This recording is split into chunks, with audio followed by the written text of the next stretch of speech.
ঠাট্টা করে বলতো, যদিও ঠাট্টা করে কিন্তু আসলে সত্য কথা। আমাদের দেশে এমপি সাহেবদের সম্পর্কে বলতে সবচেয়ে লাভজনক ব্যবসা হলো এমপিগিরির বসে। আমরা যে জায়গাটায় রেখে গিয়েছিলাম যে বিশ্বাস অবিশ্বাসের জায়গাটা, যেখানে আমরা মৃতের সংখ্যা নিয়ে যে শঙ্কার কথাটা বলছিলাম, আমি ওই জায়গাটায় আসবো। কিন্তু আমরা দেখলাম যে এই দুর্ঘটনায় যে পাইলট তৌকির, তাকে একটা রাষ্ট্রীয় মর্যাদায় সমাহিত করা হলো, কিন্তু এরকমভাবে এই দুর্ঘটনায় কিন্তু দুজন শিক্ষক মারা গেছেন। ছাত্ররা তো আমরা দেখছি প্রায় এখন পর্যন্ত ৩২ জনের মতো আমরা খবর পেয়েছি। তো এই যে তাদের কাউকে কিন্তু এভাবে সমাহিত করা হয়নি, এভাবে এই মর্যাদা দেওয়াও হয়নি। আমরা এই বৈষম্যহীন দেশে এটা কি একটা বৈষম্য কাজ হলো না আমাদের?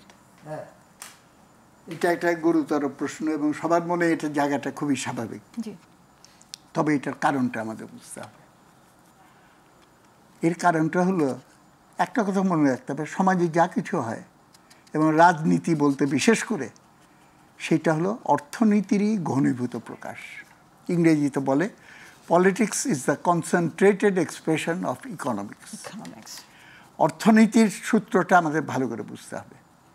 সেই কাজটাই করা হবে যেটা অর্থনৈতিক স্বার্থ আমার পক্ষে, আমার শ্রেণীর পক্ষে আসে। এবং রাজনীতি কমার্শিয়ালাইজড হয়ে গেছে, রাজনীতি প্রদর্শনবাদের একটা ব্যাপার হয়েছে।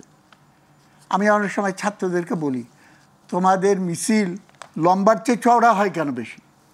ওকে সামনে দাঁড়াইতে হবে, ছবি তুলতে হবে, এবং সেই ছবি যদি ভাগ্যক্রমে পত্রিকায় ওঠে তাহলে ওটা কাটিং করে রেখে দিতে হবে।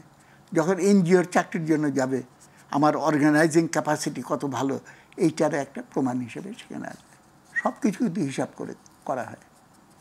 ওর জন্য এই যে নীতি নৈতিকতার ব্যাপারটা বললেন, উল্লেখ করলেন, এইটাও এখন কমার্শিয়ালাইজ মাপকাঠিতে সব কিছু কিন্তু হিসাব করা হয়। এইটা দিয়ে লাভ হবে না ক্ষতি হবে। ওর জন্য আমি একটু আগে বলছিলাম যে বাবনাস আচারের কারখানা তৈরি করেছিল পাকিস্তানের আমলে 22 পরিবারের একজন আদমজি।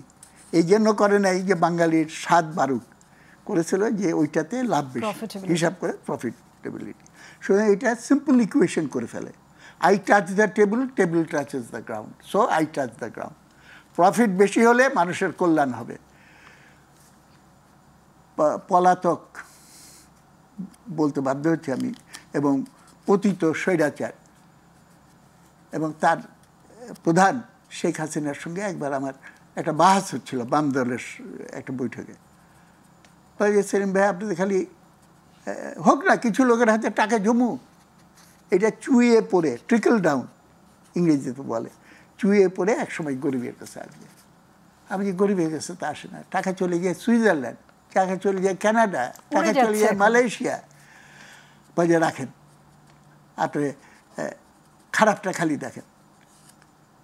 আপনি আমার সঙ্গে চলেন, বাইরে গিয়ে দেখবেন ফকিরও আজকে স্যান্ডেল পরে ঘুরে বেড়ায়। আমি যে হ্যাঁ, ফকিরকে স্যান্ডেল পরাইতে পারছেন, কিন্তু তার ফকিরত্ব তো ঘুচাইতে পারলেন না। এবং ভিক্ষা করার জন্য তো আমরা দেশে মুক্তিযুদ্ধ করি নেই এবং দেশকে স্বাধীন করি নেই।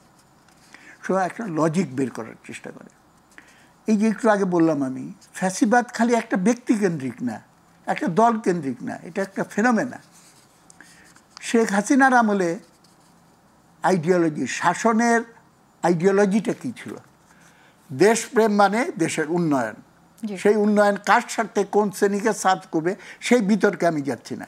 বড় বড় মেগা প্রজেক্ট করো করো, এটা উন্নয়ন। উন্নয়নের জন্য প্রয়োজন হলো স্থিতিশীলতা। স্থিতিশীলতার প্রয়োজন হলো, স্থিতিশীলতার জন্য প্রয়োজন হলো সরকারের ধারাবাহিকতা। তার মানে এটাকে স্লোগান করলে পরে দাঁড়ায় বারবার দরকার শেখ হাসিনার সরকার। তাহলে পরে দেখেন চিন্তাধারার লজিকটা কি দাঁড়ালো। শেখ হাসিনার সরকারের ধারাবাহিকতা বজায় থাকাই একটা শর্ত স্টেবিলিটির, এবং স্টেবিলিটি হলো শর্ত হলো ডেভেলপমেন্টের। কিন্তু আমরা সেটাই আমি আসছিলাম যে আমরা উন্নয়নের জোয়ারের কথা বলেছি, কিন্তু আজকে এত বড় একটা দুর্যোগে কিন্তু আমরা আমাদের যে অক্ষমতা সেটাই কিন্তু আমরা প্রমাণ পেল না। না, আমি বলছি এইটা লজিকটা আপনি বুঝেন।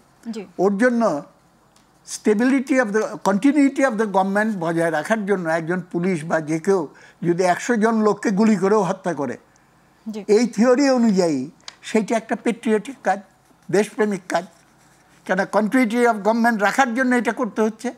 এবং এটা উন্নয়নের প্রসব বেদনা, উন্নয়নের প্রসব বেদনা ছাড়া তো আমি উন্নয়ন করতে পারবো না। This is how things develop. কিন্তু কথাটা হচ্ছে যে একটা ফ্যাসিবাদের ছায়া থেকে দেশকে যদি মুক্ত করতে হয়, কোনো অন্ধকারকে অন্ধকার দিয়ে দূর করা যায় না, আলো দিয়ে দূর করতে হয়। কিন্তু এখানে কি ফ্যাসিবাদের কোনো ইয়ে ছিল? আমরা তৌকিরের সাথে এবং অন্যান্য না মৃতের না না, সাথে আমি সেটা তো বলছি না। জি,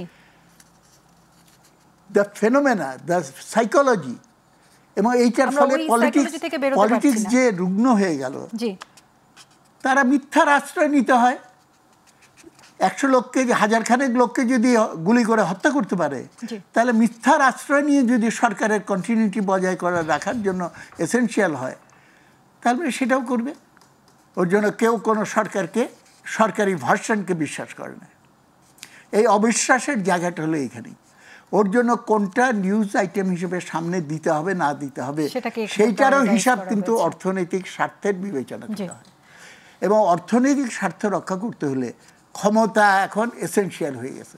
ক্ষমতায় যেতে পারলে সবচেয়ে সুদৃঢ়ভাবে রাষ্ট্র ক্ষমতায় অধিষ্ঠিত থাকা যায়। এবং অনেকে ঠাট্টা করে বলতো, যদিও ঠাট্টা করে, কিন্তু আসলে সত্য কথা, আমাদের দেশে এমপি সাহেবদের সম্পর্কে বলতে সবচেয়ে লাভজনক ব্যবসা হলো এমপি গিরির বস।